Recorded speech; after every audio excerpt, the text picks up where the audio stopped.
Okay na. Okay na. Nag-start na. Police, and part of the chief of police's job is to kill thousands of people. It's not a surprise that the police reports don't reflect that. If they decide to murder Mr. Espinosa and Mr. Yap while they're held in jail, it's not surprised that that can be done when Mr. Duterte appoints the head of the Department of Justice. Naku, bato, delikado ka.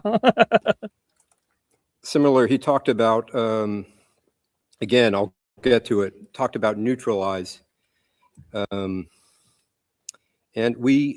how that is a neutral word and needs to be taken in context. I'll come to that a little bit later. But again, there's evidence in this case, some of which Mr. Jeremy went through in his presentation, that neutralize meant to kill. Tama. Whether he is correct or whether we're able to prove it beyond reasonable doubt is another issue. Whether we're at substantial grounds is clear. We are. And I just say, again, responding to his argument about the documentation, that it's not unique to this case. In war crimes trials, crimes against humanity trials, where the very top leadership are the persons on trial, and when they're committing their crimes, they don't put it in writing often. Let's go out and commit a crime. Mr. Kaufman will know this because we both worked together at the ICTY.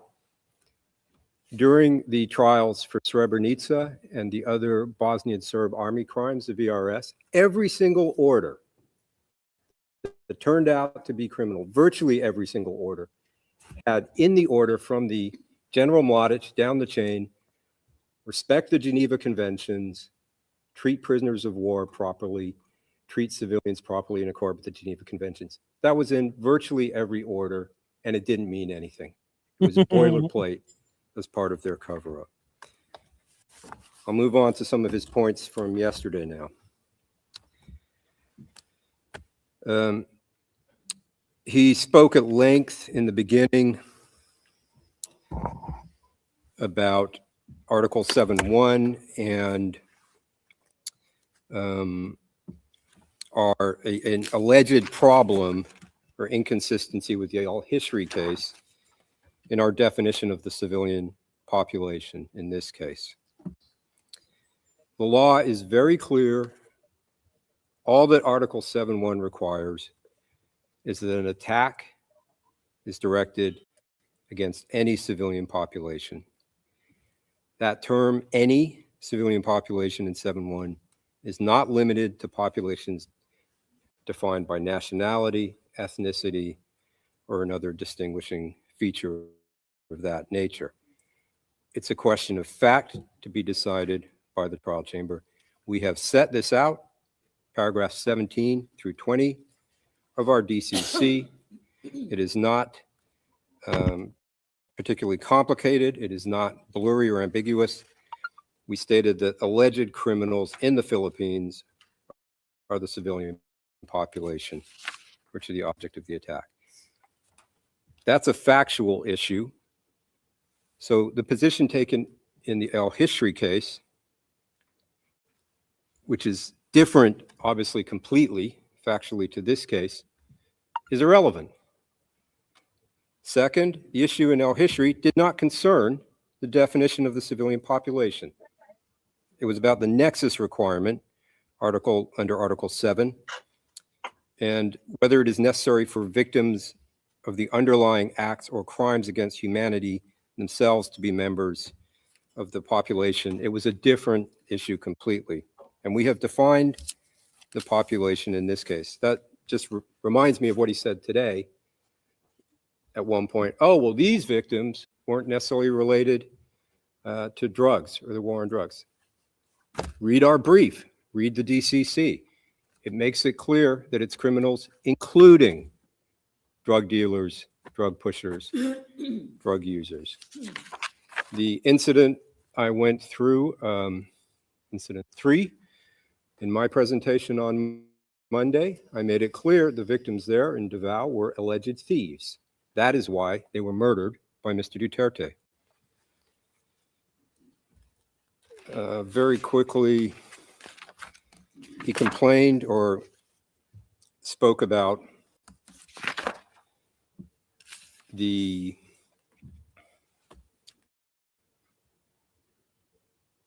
oh no, I'm going to skip that, Your Honor. It's not important.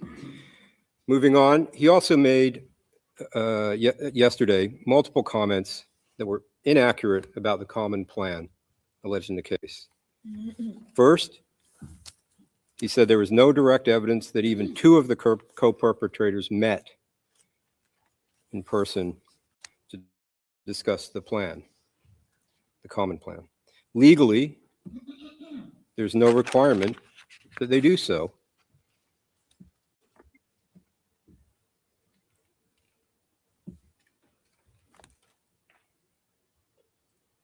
However, factually, what he stated was incorrect. We have brought evidence of such meetings, and they're in our pre-confirmation brief. I won't go through it, but if you look at paragraph 27 and the items cited in footnote 135 of that paragraph, it sets it out. I'll come back now Yung mukha ni to Kaufman. the meaning of the term neutralize in the context of Yun. this case. Explain yung neutralize na yan. Hindi daw kanyan. It's open to interpretation in the abstract. But my friend, in trying to persuade Your Honors to take the view that neutralize didn't mean anything nefarious, quoted statement from Chief Ronald Bato de la Rosa, co-perpetrator de la Rosa, that neutralize did not mean to kill. That was at T006, page 31, lines 2 to 11. So it's been criticizing the credibility of our witnesses. Cites the police chief to say, the police chief who signed CMC 16, to say that neutralize is a neutral term that shouldn't be taken as showing any criminal intent. But we set out in our brief multiple witnesses for the mayoral period and for the presidential period who will testify that to neutralize means to kill. That's again set out in the Tama brief. ka dyan! Paragraph 6, May tama ka dyan, 24. attorney! I'll read out just one example. Attorney Nicholls.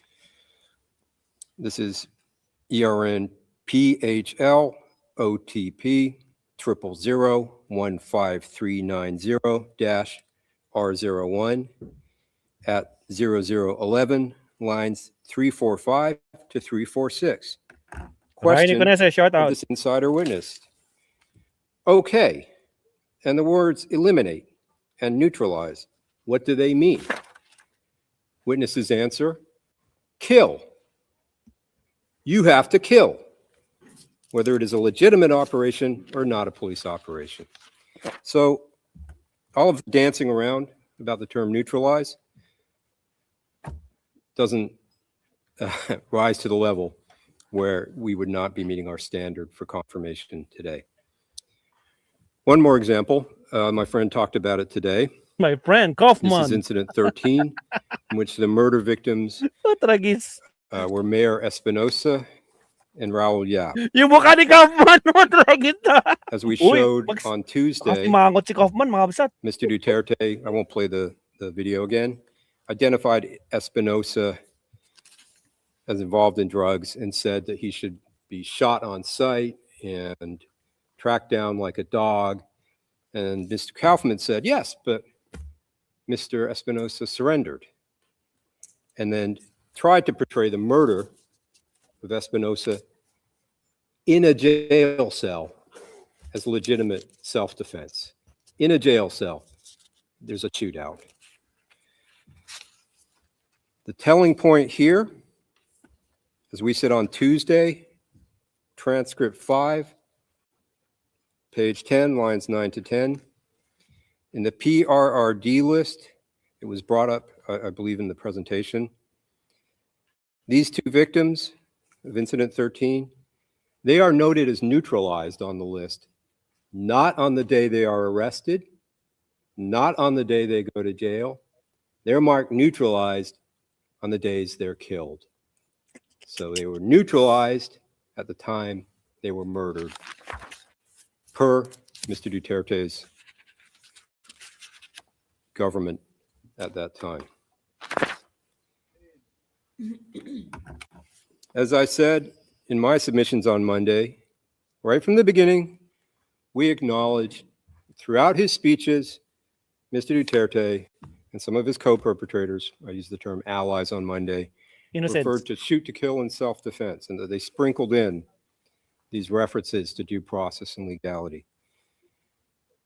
The evidence shows, as I said, that was only to build a veneer of legality, to create an impression of legality, and to give his lawyers something to say when this day came. And that's exactly what has happened. Mr. Kaufman has gone through, repeated these when he can, as some kind of mantra that supposedly exculpates his client. Does not. As I said, this is the lawyer Duterte trying to build in a defense in case he was ever held to account for his crimes. The facts can't be denied by these sprinklings. He ran a death squad in Davao that he created. He ran it for over 20 years before he became president. His promise was to kill thousands, and he did. So it doesn't matter how many times he tried to throw in a caveat. Come again, on!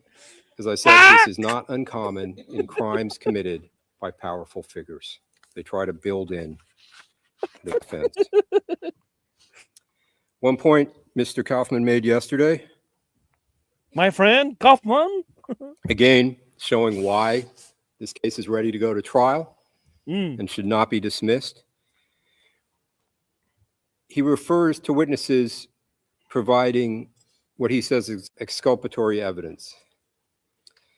He misstated these witnesses by saying they were OTP witnesses. They're not. We're not relying on them, but their statements are disclosed.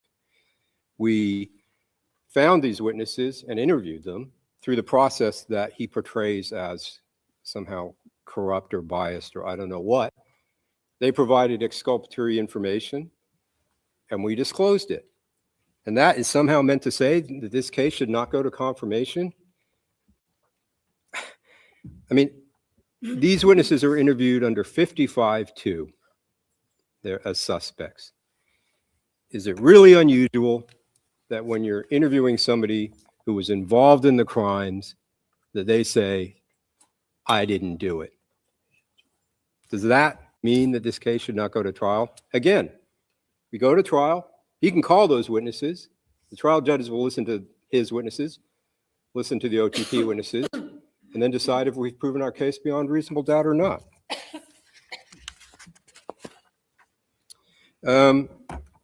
I'll speed up a bit, Your Honors, because I don't want to go over my time. He made a small point I just have to respond to, making a call. Why aren't there more investigations? Why aren't crimes being investigated now in the Philippines? Well, his client prevented all that by withdrawing the Philippines from the Rome Statute when he thought he might be prosecuted, thereby ensuring that we would not have jurisdiction after a certain period. Tama. Another point. My friend is trying to kind of have it both ways on how Your Honor should treat Mr. Duterte's utterances, his speeches, his words. On day one, T0004 at page 30, lines 18 to 19, my friend said, Duterte's word was his word and the people knew it, end quote. Yesterday, worried about his client's confessions, that's what they are, he said, quote, this is at T0006, page 7, lines 5 to 7. He said, quote, one cannot rely on anything coming out of Mr. Duterte's mouth. All right, that's good to know if he ever decides to testify. and for his representations on interim release, that you can't trust a word that comes out of his mouth. But beyond that, as I went through on Monday, 3 times under oath, Mr. Duterte said in committee hearings, I have a death squad. Is Mr. Kaufman saying that his client is a liar and a perjurer who has no problem lying under oath? Naka-under oath yun eh. Limited use statements. I won't go through all the, frankly, nonsense that we heard about limited use statements. Nance. What I want to make clear, he tried to create an impression, which is just not true. Not one witness has been granted immunity in this case. None. There is no such thing as virtual immunity or whatever he called it. He said something similar today. It's standard practice to use these statements when interviewing suspects under 55-2 who have rights, and they do not grant immunity. It just means a statement can't be used against that particular witness. And if they lie during those statements to us, to the OTP, then the agreement is void and they can be prosecuted. And his suggestion somehow that we should not interview the direct killers, Mr. Duterte's killers at the bottom of the pyramid, they shouldn't be interviewed. That's clinically insane from a prosecution point of view. Clinically insane. Some of those persons will get limited use statements if their lawyers request them. And finally, we're here in this court to prosecute the most responsible. And the most responsible is his client, former President Duterte, not the people on the ground who committed the killings. They are responsible, but they are not the most responsible. And unlike his client, the ones who have come forward have shown remorse for what they have done. Saklap. Napahiya na naman si Kaufman. His client, contrary to everything he said in the last few days, the last 3.5 hours, repeatedly admitted committing the crimes we're here for. His killings of his own people, the Filipino people. We saw some of those in our presentations. I'm sorry, I missed one point. He said there was no linkage of the incidents to Mr. Duterte. He said, my friend, not one incident where the direct order came from Mr. Duterte. Yeah, no link to the for president. one of these incidents. No link to Well, Duterte. he should look at incident 1 of the ones we have charged. And I'm afraid I don't have my site because I skipped around. But in that incident, the evidence shows that we have a witness who heard Mr. Duterte on the phone, who heard that the order came from Superman, his client's code name and nickname. Superman! It's at para 89 of our brief, Your Honors. So that was wrong. That is, I just wanted to reply. He said that several times. It's not true. Oh, saklap naman yan, Kaufman. Back to Mr. Your Duterte. friend. He's proud of his killings. He wants to be remembered for them. Decades of murdering his own people, murdering the children of the Philippines. And he claims that he did it all for his country. He doesn't deny it. He says, as I said early on, it's a necessary evil. It's for the greater good. Doesn't matter how many kids I have to kill. I'll clean up the Philippines. Now I want to play a clip, Your Honors. If we can do that, James. This is, you'll see the beginning. I played just a few seconds of it. I'm going to play more of it now, about 2.5 minutes. Okay, go. Sige. Oh, Kaufman, panoorin mo to. Lagot ka. Nasa black si Kaufman, mga kapsat. Diyos ko, Lord. Grabe. My friend. Magkaibigan pa na itong dalawa. Si Nicholls at si Kaufman, magkaibigan pa na eh. Naka po. Trabaho niya yan, di ba? Naka po, Kaufman. Gingising-ngisi si Kaufman kanina eh. Hindi mapintay mukha niya eh. Yan na. Playing na.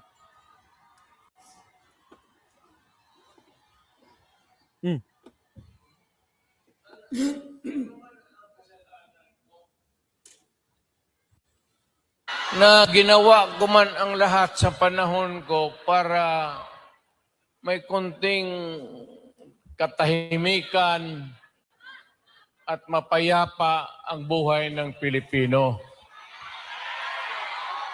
Ang problema nito,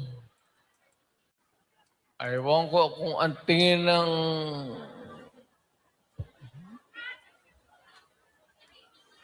ako raw yung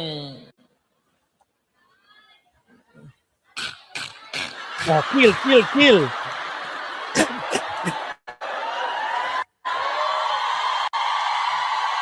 Tuwang-tuwa pa yung mga o OFW. ganito na lang.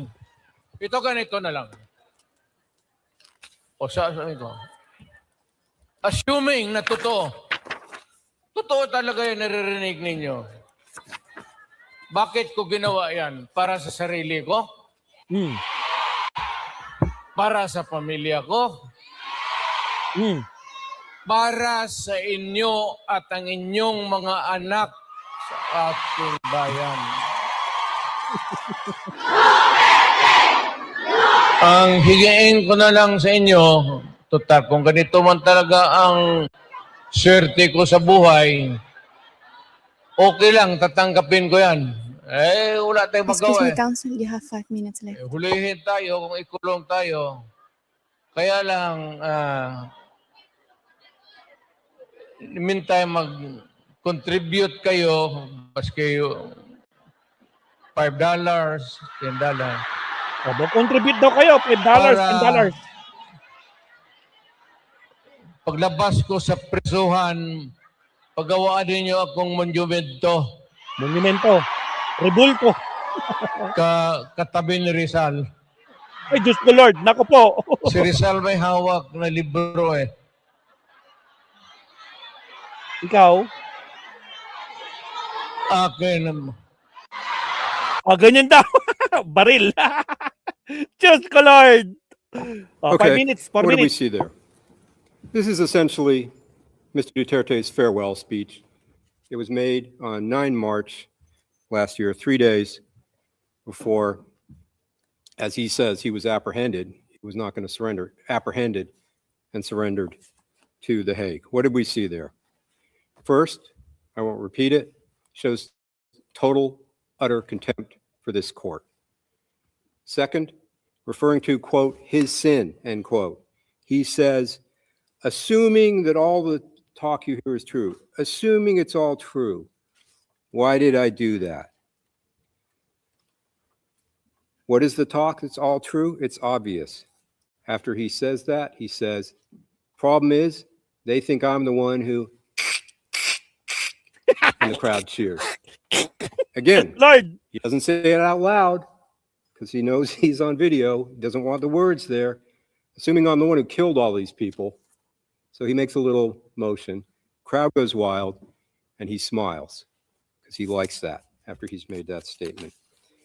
What innocent person has ever said, assuming I committed all these murders, it was for a really good reason? That's what they would like you to believe. That he doesn't mean it.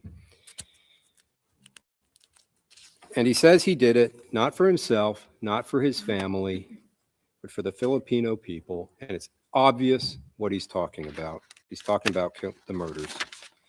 Again, the ends justify the means. Magaling Again, yung for attorney. him, the murders are a necessary evil for the greater good, as we heard right at the beginning of his career when he's teaching police officers to plant evidence. Tingnan natin kung anong sagot ni Kaufman At the end of dito. that video, what does he ask for? He says, I might go to jail. What can we do? But when I get out, contribute money so there can be a monument erected of him when he's released from jail. And he describes what he wants that monument to be to himself, Bang, bang, former bang. President Duterte. A statue, not holding a book like the national hero Jose Rizal, but holding a gun. 3 days before his transfer to The Hague, this old man, you could see it still up there. What does he want to be remembered as? The man with the gun. And he's just taking credit for killing his own people. Oh, saklap. It's time for him to take responsibility Yun, for it's these time. crimes. Dapat he yung brags about panagutin. in glory. Tama. Can we go to the next one quickly? I think I got about 3 minutes. James. This is tab 146.2. It's a quote from a speech on August 16th, 2017. What did he say? Quote, I know I will have my own downfall. I cannot be president forever. I know that they will demand to answer for all this dead. End quote. And he was right when he spoke those words. He must answer for the dead. The victims demand it. Justice demands it. And for purposes of confirmation, the evidence demands it. We have proven it to the level for this to be bound over for Yun. trial. We ask you to do that, Your Honors. Yo-hoo! Paldo! Naka po! Merci beaucoup, Monsieur Thank you very much, Mr. Nicholls. We will now go to the closing statements of the common legal representatives of victims. You have up to 12:30. 12:30. Anong oras yan?